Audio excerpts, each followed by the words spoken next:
ఏందక్కో fish fry చూపిస్తున్నావు, నాకు fish fry రాదనా? కాదులే, నాకు వచ్చని చెప్దామని చూపిస్తున్నానులేండి.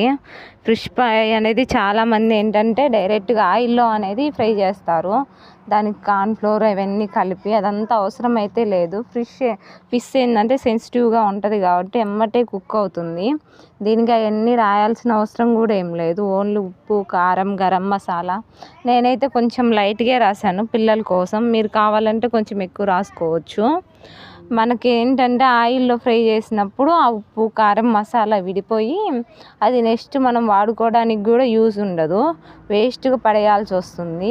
అలా కాకుండా ఇలా ప్యాన్ ఫ్రై చేసుకున్నాం అనుకోండి, ఇలా ప్యాన్ ఫ్రై చేయడం వల్ల కూడా చాలా బాగా కుక్ అవుతుంది. ఒక్కసారి అయితే ఇలా అయితే ట్రై చేయండి, కంపల్సరీగా ట్రై చేసి టేస్ట్ ఎలా ఉందో కూడా కింద అయితే కామెంట్ చేయండి. నేను చెప్పిన విధంగా అయితే మొత్తము ఆయిల్లో నేను కొంచెం ఎక్కువే వేసాను. కావాలంటే మీరు కొంచెం ఆయిల్ వేసుకొని పైన అయితే అప్లై చేసుకున్నా సరిపోతుంది. మీకు ఎలా ఇష్టం, ఆయిల్ ఎలా వేసుకోవాలంటే అలా వేసుకోవచ్చు, ఇబ్బంది అయితే ఏమి ఉండదు. దాన్ని అనేది మనం కొంచెం హీట్ అయ్యాక టర్న్ చేసుకొని, అదిగోండి సైడ్ అయితేనేమో కొంచెం మంట తగలలేదు, మళ్ళీ వాటిని కుక్ చేసుకుంటే సరిపోతుంది. చేప అనేది బాగా గట్టిగా కుక్ అవుతే సరిపోతుంది.